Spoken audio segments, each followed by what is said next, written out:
آیا تا به حال فکرش را می کردید که برگ‌های مولی سفید جایگزین پالک شده می تواند؟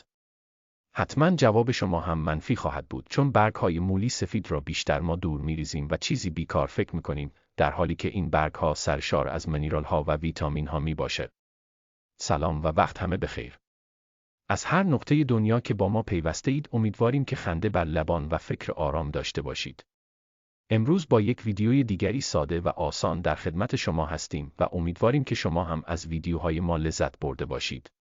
غذای امروز ما هم سبزی برگ مولی سفید با خود مولی هست. پس بیایید از این تحفه خداوندی استفاده کرده و سلامتی ما را حفظ نماییم.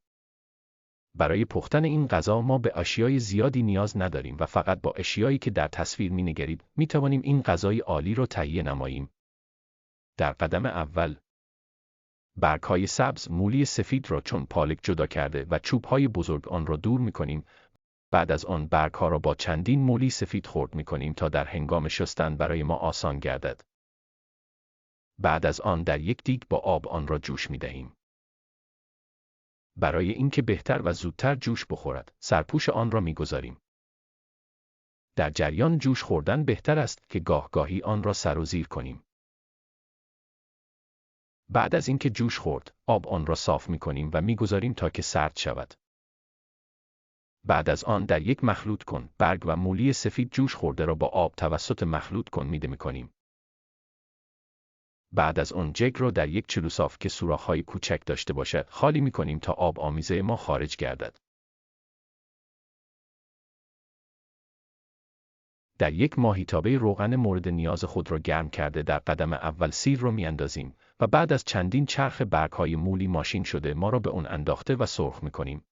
بعد از سر روغن آمدن، مرچ‌های تازه ریزه شده ما را به آن اضافه نموده از آتش پایان می‌کنیم. غذای مملو از ویتامین‌ها و منرال‌های ما آماده شده است. اگر از ویدیوی ما خوشتون پس ما را با اشتراک گذاشتن این ویدیو با دیگران یاری کنید تا شعار چینل ما که آشپزی یک هنر است و آشپزی یک ماهر را بتونیم زنده نگه بداریم.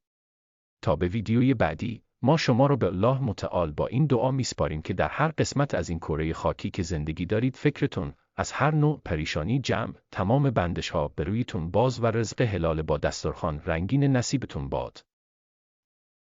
الله یار و مددگارتان.